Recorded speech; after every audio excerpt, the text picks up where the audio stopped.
प्रियांनो, परमेश्वराच्या नावाला धन्यवाद असो। प्रभू आपला महान आहे, प्रभू आपला खूप चांगला आहे, तो आपल्याला खूप प्रेम करतो आणि आपण त्याच्या नावासाठी एक वचन वाचूया।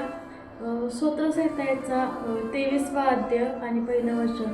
परमेश्वर माझा मेंढपाळ आहे, मला काही होणे पडणार नाही। तो मला हिरव्यागार कुणातच नेतो, तो मला संत पाण्यावर नेतो।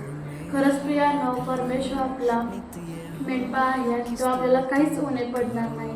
तो जो आपली उणीव, आपली भास सगळं काही तो भरून देणारा परमेश्वर आहे। तर आपण प्रेम केलं पाहिजे प्रियांनो आणि प्रभूच्या नावाला खूप खूप धन्यवाद असो। हे वचन तुम्हाला आशीर्वाद करो, हे वचन तुम्हाला खूप ब्लेसिंग करो। आमेन।